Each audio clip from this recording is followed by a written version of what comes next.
everyone. It is me, Duke CT, here live here on the Duke CT Lounge. Thank you so much for joining me, Duke CT, under this huge snowstorm that we just had. Wow. Oh, man. I mean, you want to talk about being buried. I mean, I've been buried. This is a very interesting snowstorm. I mean, I don't know who was more buried this week, me or Robert Million over PM EST stuff. Seriously. I mean, wow. Just, good Lord, man. The videos, the emails, and all that stuff about Project Million Entertainment. Dear Lord, and the coup de grace, and I have to put this video in the link in the description, Count Jocula, damn. Whew.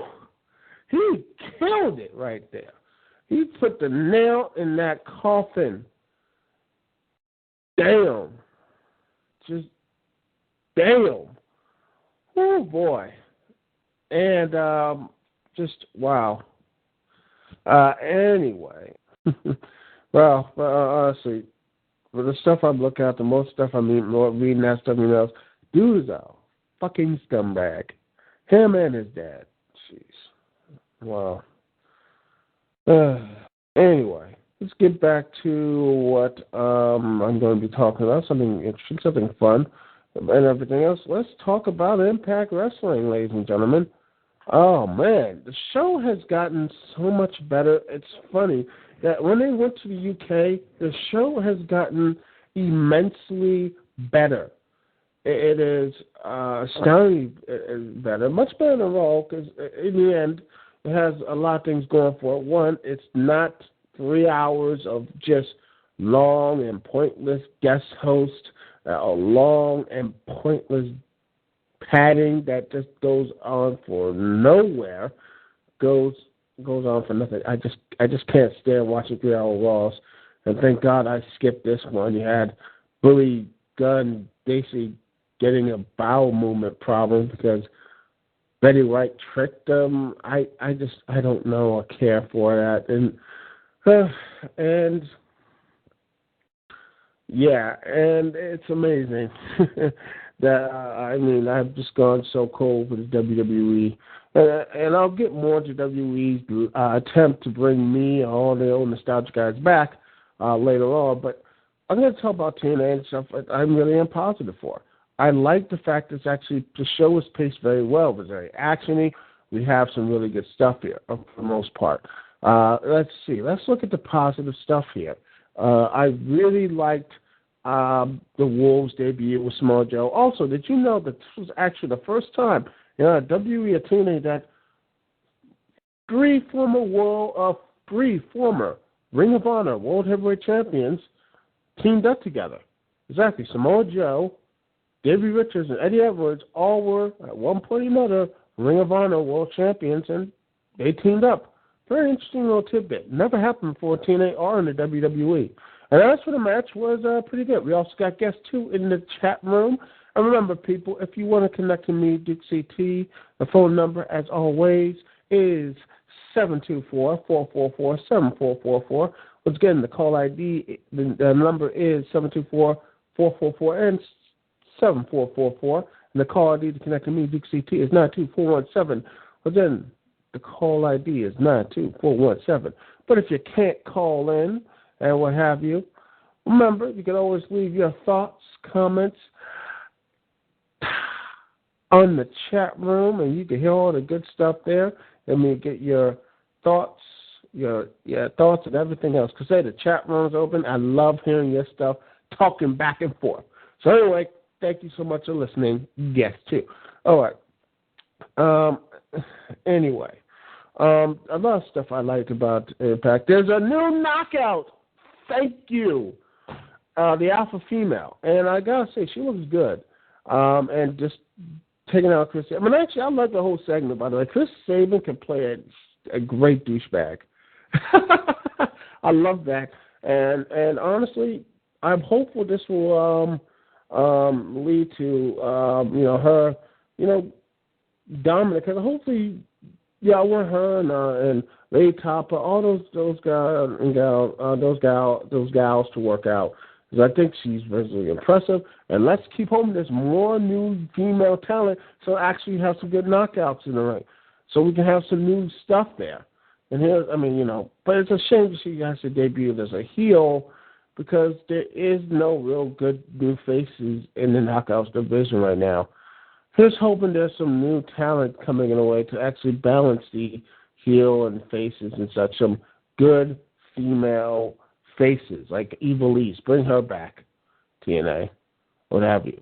But hey, one step at a time. Let's see, what else? What else do I like? I like MVP and the Dixie Carter segments. They do have really good chemistry going back and forth. They have really good chemistry back and forth with each other. I like the fact that honestly I do like another thing I like about this is that the whole EC3 Magnus thing. And let's be honest, this stuff happened way back when Jeff Hardy tried to win the championship, and he didn't look very happy when he did it. It's like he wants the attention.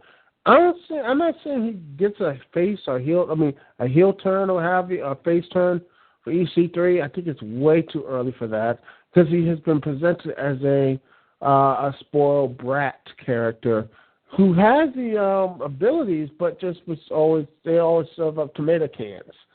And speaking of EC3 and Magnus, they had a very good opening match as Magnus, as it was EC3 taking on Gunner for his world title briefcase. As Gunner announced in the opening segment that he was going to give him 7 days, Magnus. Give me 7 days before I cash in. As Gunner would have you, wanted to say he's going to cash in, and Dixie Carter said, "Screw you! You're going to have your title number one contendership on the line because you're not a part of Team Dixie or something. You're interrupting me and everything else." But MVP is being the counter argument, saying, "I'm going to make sure this is what EC3. You have your briefcase. Your briefcase will be on the line. Your Feast of Fire briefcase, your tag team champion briefcase. If you had any shenanigans, I guarantee you he's going to level the playing field." And he did when Magnus jumped in, as James Storm came rushing out to help him, and they made this into a nice tag team ladder match. And I should say I really enjoyed it. EC3 showed some really good moves there early on and during the match. You had some really good stuff from James Storm, and it played off for the character of EC3 and Magnus, as there's some really good dissension here. I really like that, and hopefully they put it off as something as this whole thing is collapsing within, and it ends with EC3, I don't know, turning more of a douchebag here. I don't know who's going to be the face in this whole thing. Personally, I wish it was Rockstar Spud's. Dude is awesome. Anyway, James Storm and Gunner win. I think this was a very good match. I really care for it. I like the match. I give this. It was a really good match, actually. And here's hoping that James Storm, gets. I don't know what they're going to do with the tag team championships, but I like this. It actually explained that there was actually some deal between the Bromance and EC3, saying, "Oh, well, we didn't have to worry about anything because now we had the Bromance agreement, him not cashing that belt for a long time." And then you have this. Now we have another person who has the briefcase. You have another guy who has the briefcase. They're going to, now they're worried about losing the belts. Now, that was very interesting. To me, that's interesting. Very interesting. And now, hopefully, that means that the belts will be lost and somehow be gained again, and start having a real tag division. As the Wolves, again, it was a nice debut match. Here's hoping that the Wolves start out actually, I don't want to win the tag belts away, but, since Kenny King is coming back with everything else, call me crazy, but I would love that Rhett Titus who I don't know if he's still in Ring of Honor, what have you. And everything, but I really think that Rex Titus, have them come back to reform the All Night Express and reform the All Night Express, and him and Kenny King can start doing some kick-ass matches, which would be pretty awesome. That'd be great. I don't know what Kenny King is doing now, but I really wish he can come back because I love his stuff, and he's a young guy, and I still hope that he comes back because the dude is talented. What have you? Still young and talented. That's just my personal thing. Anyway, let's see what else. That I also liked on this show was the main event. There was some hokey stuff, the cheap burial stuff, which quite honestly, oh God, it looked cheap as hell. I mean, hell, the last rights match with Abyss and Sting, I mean, that casting looked more refined and actually looked more, actually looked a lot more sturdier than what they had here. Jeez Louise, that looked terrible. It was a very bad looking casket. But in the end, there was some good spots here. I think it was a pretty good match overall. But then again, the most shocking thing here on this show was a debut video from Willow, a new wrestler who I have no idea who this person is. They say this is Jeff Hardy, and there is some video saying that he used to do this for his own little defunct pro wrestling stuff in Omega, which I just honestly don't know if this is going to work. I really wish it does, but I will not be surprised by it. I won't be surprised that it's if it's like Jeff Hardy or not and everything else. I wouldn't be surprised by it. But I just hope this new gimmick will do something good for Jeff. Maybe a new window for him. But then again, they already announced Jeff Hardy coming back for Lockdown, so I don't know what the hell this is. Maybe he gave the gimmick to another person. I don't know. And speaking of gimmicks, you have Abyss, who is now revealed to be Joseph Park. He went off with this promo on Eric Young, which was, oh my goodness, what a very good segment. I loved that segment. Both Eric Young and Abyss did a hell of a job here. Pretty good. He basically railed against Eric Young, saying he wanted to keep this stuff separate, and now he needs someone to fix this because Eric Young all screwed this up.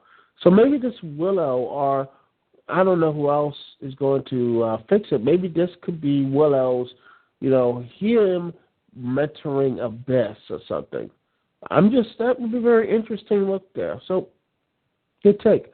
Also, you had MVP taking down Rockstar Spud with just a huge-ass ghetto stomp, just knocking his ass out. Seriously, Rockstar Spud is I love him. Seriously, every time I watch him, there's a smile on my face. Overall, this was a very fun and exciting show. I really enjoyed it. We're going to take a small little break. Hopefully the audio is working, and looks like it is. We'll be taking a little break here. We'll be right back, and we'll be talking some WWE stuff about a certain return, people. We'll be talking about that and certain returns that are coming, that are going to probably pump up the ratings for Monday Night Raw. But in the end, it's just a nostalgic bump, what have you. None of the people are going to go up there and continue watching the guard that is right now. So it's really a sad thing. But we'll be we will be talking about this next in the next segment here, live here on the Dukect Lounge. Thank you for listening to me at Dukect.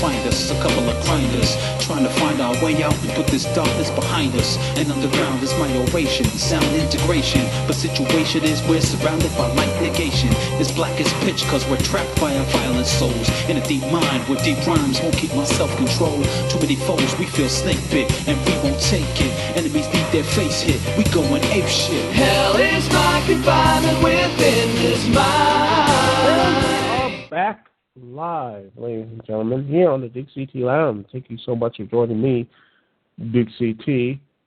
And got two more guests here, guest 5 and guest 2. What have you. Hopefully everything is going right here on the Talk Show chat, what have you. So, anyway. Okay, people, let's talk WWE and let's talk returns. Oh, wow. Yeah. Oh, yeah. Chat rooms. Gosh, Talk Show chat room is going crazy. But anyway, let's see. Going back to my topic here. WWE's returns, nostalgic returns, because ladies and gentlemen, boys and girls, guess who's coming back on the February 24th edition of Monday Night Raw? That's right, people. The Undertaker. Yes, The Undertaker is going to be coming back on Monday Night Raw, which is interesting to say the least. There's a lot of people saying rumors of who's he going to face. Who's he going to face at this point? Probably someone to be either be John Cena or Brock Lesnar, but we don't know what's going to happen here yet.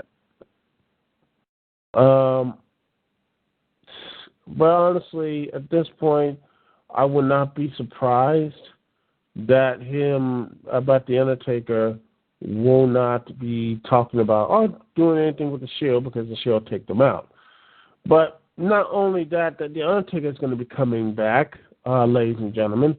Guess who else is coming back to the WWE landscape for the Green Bay show is WWE Hall of Famer Hulk Hogan. Yes, people. Hulk Hogan, he is going to be returning for the WWE. And supposedly, not only that in the Hall of Famer, guess what? That he will also be a 2-time Hall of Famer because there's also been rumors and talk they're going to put the entire WrestleMania 1 main event into the WWE Hall of Fame this year. So it's going to be Paul Orndorff, Hulk Hogan, and Roddy Piper will also be 2-time WWE Hall of Famers, but also Mr. T will be WWE Hall of Fame, which I have no problem with. I think he is going to be yes, Hulk Hogan, Mr. T, supposedly going to do that type of stuff, which is interesting. Taker and Brock would be an interesting matchup. I honestly think they should have done this like a couple years ago, but let's be honest, Brock Lesnar has not really been booked well since he came back. I mean, he has. Honestly, I'm going to say this. I mean, the last time he was booked semi-competently was the Paul Heyman CM Punk feud, but even then, he was just a plot device. He was not really the main part of the feud. It was basically Heyman versus CM Punk. What have you? Anyway, Lesnar will be interesting to say the least, but there's supposedly conflicts that he might actually be winning the WWE World Heavyweight Championship. That honestly is still on the table. You have Cena, could be a very interesting little tidbit right there. John Cena versus Undertaker, which would be a bit of a dream match for me because these are the two guys. Even though it would be a rematch, I would have you, but it would be interesting to have John Cena taking on, the Undertaker, and not only that, but maybe an I Quit match or something. That would be very interesting, to say the least. I think it would be. I would watch that. I would actually really think it'd be something really be good. I think it's something that I can't wait to see. What else? What else I'm going to be? What else? What have you? That this thing is going to be talking about. People are saying him and Cena, but also I'm saying that maybe Sting if WWE might actually sign him. That'd be interesting. Bray Wyatt, too early to tell. Maybe WrestleMania 31 if he still wants to do something. Daniel Bryan? No, I mean that would be. People would be like, yeah, that'd be great. But I don't think these two guys will have a very interesting story. I don't see that.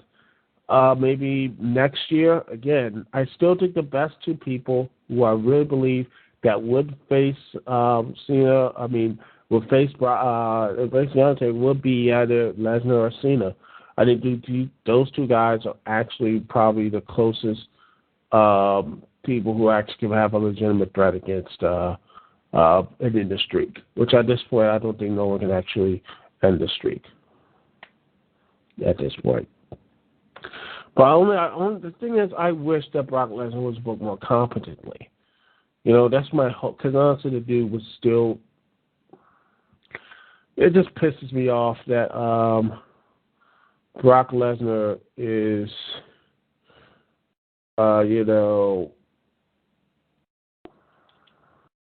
it just wasn't as. It wasn't as competently booked as anything else. It's not expertly booked, nor actually and everything else. It's something that I really can't stand. Is that someone who can't be just it really pisses me off that something like this, that someone like Brock Lesnar, who should be easy to book for. I mean, to me, the most easiest guy to book for, and the WWE, in its wisdom, completely screwed that up. How can they do that? It's downright amazing. Okay. But honestly, though, I'm not really caring for these returns. It's just, to me, it's a non-nostalgic wank fest because, honestly, it's only reason why they're going to bring these things back is because it's all silly for the WWE Network and trying so hard for the WWE Network. And quite honestly, I still don't care for it. I just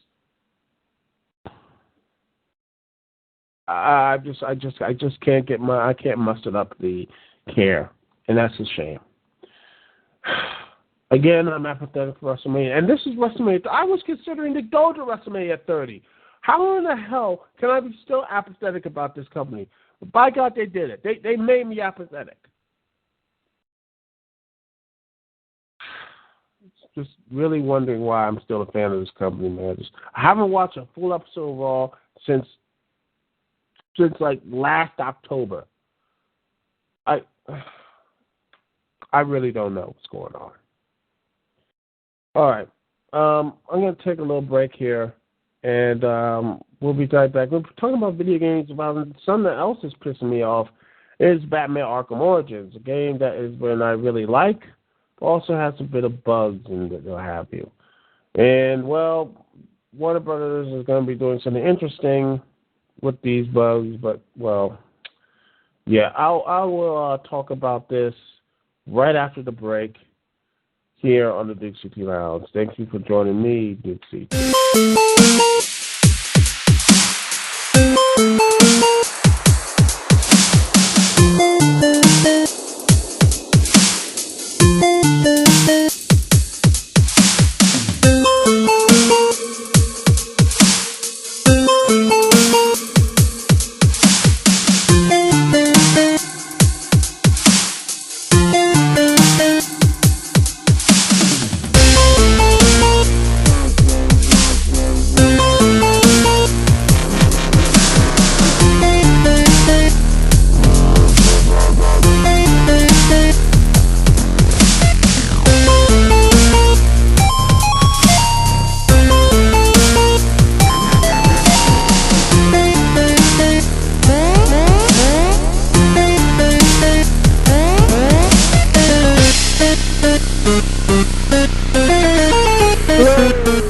Dukect Live here on the DCT Lounge. Thank you so much for joining me, DCT. And, yeah. Oh, by the way, love OC remix tracks, baby. Most of the stuff comes from either the albums they put out and some of the stuff they put on the front. Seriously, OC remix, they are awesome. Yeah, and by the way, people, if you are making these videos, give them credit. Give them all the stuff in the world, because these guys work hard. They do it for free, and by God, they're awesome. Yeah, always awesome. And, yeah, OC Remix is great. All right, let's get on to something that's not great. Batman Arkham Origins. You know, I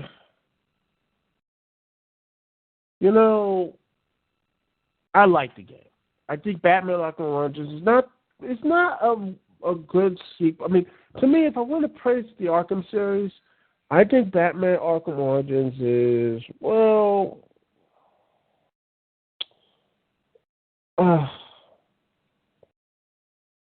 very well, it's the second best game. I think, honestly, Batman Arkham Origins is better than Arkham Asylum, because for one major reason alone, it has boss battles. And Batman Arkham Asylum, as good as it is, how great the atmosphere is, and what have you, it's still basically in one place, and it's still, well, it's just the boss battles are complete crap. Hey, they don't have any boss. It only has one. And the final boss is just, well, I honestly just feel like it's underwhelming. Really underwhelming. God, that beefed up joke, it's just sad. But anyway, back to the whole thing. Arkham Origins has really, but the thing is that pissed me off is this story here from GameSpot right here, would really pissed me off. That is Warner Brothers Games Montreal that is working on more story DLC for Batman Arkham Origins, but they are not going to release any more patches to address the multiple issues that this game has. And here's a quote right here from the official game forums. A community manager says this: "The team is currently working hard on the upcoming story DLC downloadable content, and there currently are no plans for releasing another patch to address the issues that have been reported on the forums, on the Game Fix forums. It's just, there are so many bugs on this thing, minor bugs since the game's release. But there's not only the minor bugs, like, the glitches and everything else. There's still some glitches and everything, what have you. But there's also stuff like corrupted save files on Xbox 360, crashes on some parts, which I experienced. I haven't experienced the corrupted save files, but I have reported crashes on the game, which I have been sometimes. I hesitate to go back to it because I could be getting into a groove. I'm like, yeah, I'm feeling good, but then, bam, game just locks down on me, even after downloading all the updates. And not only that, just getting locked out of certain missions. That to me is just really game-breaking content. That to me is really, really shoddy programming. That, and not only that, is another. They only did one thing: is a dick punching to the Wii U and Nintendo. Is that they even know the people on the Wii U. They already got codes on the multiplayer, which, by the way, is just really bland unless you like to be Batman. Other than that, I played it for a while, didn't really care for it. But not only did they not include multiplayer, but also they will not release downloadable content on that platform and force Nintendo to refund players who already bought the season pass, guaranteeing them they can get DLC. Guaranteeing DLC. What type of just, you know what? There is just, I am convinced there is something wrong with the industry, just completely annexing people or punishing people for buying a Wii U. How dare you, Warner Brothers? How dare you for punishing people who or Nintendo Wii U, who bought their system, who bought this and your game, giving you money, putting more money who people who have bought the season pass because they have faith in that series, and then not release DLC on this thing, and on top of that, will not patch this game, will not fix the game with all these game-breaking issues? Don't screw. Seriously. How in the world would someone like myself who do enjoy the game on my 360, what have you, when you do stuff like this, it pisses off people like myself off. It's like I might just trade the game or get rid of the game right now. If they're going to completely act like assholes, then why in the world should I continue to give Warner Brothers Games, Montreal, anything Warner Brothers Games related, my business? Why should I continue doing this? Why? That to me is just a minus of why I honestly see why that games, people are not going about and buying games like this anymore. The reason why the game industry right now is in this recession, in fact, is crumbling down, and I can't wait for this. And the gaming crash that is happening right now, because no one over in fact, over the winter holiday season, or winter solstice or Christmas holiday or whatever you want to call it, video games went down. In fact, let's see, I think it's somewhere. Polygon reports that lower game sales. In fact,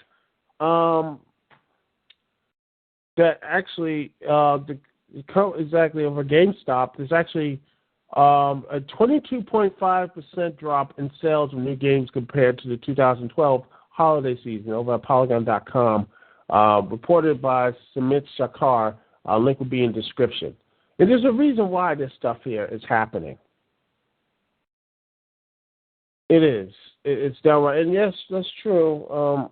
Yeah, EA and Ubisoft, at least Ubi is making games, guess 5, but it just shows you stuff like this. It's just, yeah, I'm sorry. It just, I wonder if we've gotten this far in gaming that they could just go and patch this stuff here. Like, why don't you finish the game, play test it, and make sure the bugs are not there? Is that too hard for you? Is that too hard to basically just say, maybe we need to play test this game, make sure it doesn't have these game-breaking issues? Is it that hard? I'm asking people this is it that hard for these game companies to actually play test their games, to actually sit down and play test them, and instead of just waiting and like, we'll just patch in the next update, have on this DLC and all that BS? Why can't they just do that? I mean, could you imagine this happening over in the GameCube, Xbox, and PS2 era? People will lose their damn minds. Like, oh my God, they would toss everything up. They would say, screw you, fix the game. And this started right here, and probably when this stuff happened over the 360 and everything else, all this lifespan, all this, they updated everything else. Like, you know what? They get away with half-finished games. They already got your money. It's $60. They make you pay $60 on these games. It's just, I'm sorry. It is. I mean, it's amazing. I mean, there's still people where's the quality control? Where is that? I mean, I think the person in the chat room right here, and he says, right, the game breaking goods on new Pokemon, Nintendo was on that. That's true.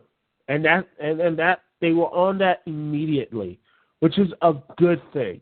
I like that. I really am appreciative about that. And this not only will hurt one, but it might actually hurt people from Rocksteady who are making a new Batman game. People are like, well, why should I go and do, go and buy another Batman game, another thing in the Arkham series, if they're going to do this type of stuff? I just...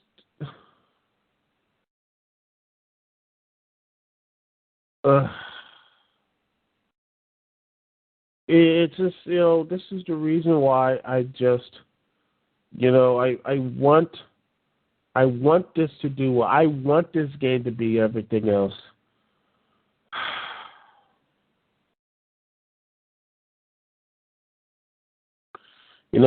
It just, the people will fuck you over, with meaningless stuff. It just, this is to me reason why, people are leaving the game. Like, they're not getting any games. Hell, they're going retro and such. There's a reason why the big retro craze is happening. Because retro games didn't pull most of this shit.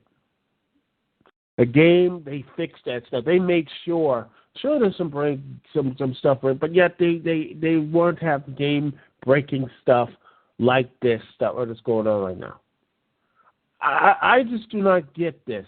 How in the world can you do this? How in the world would you force feed half broken DLC packs and not even bother to fix the damn game? They produced this. I mean, you could tell. It just seems like Warner Brothers Montreal, these people don't know how to, Warner Brothers Games Montreal, these people don't know what the hell they're doing. And they're making a bad name for people who actually put time, and there's some good people there. There also are some real good people who try and work hard, but with these people who, I honestly don't know what they're doing. It's embarrassing. I don't get it. I just don't get it. How people can do this, how the game industry can pull this type of crap off. It's downright criminal how there are people you expect to pay $50, $60, $70 for a goddamn game, and yet they don't know, they send out a half-finished product. Tell me that does not, is that right? Does that sit well with you people? It doesn't sit well with me. And you wonder why the games industry is crashing.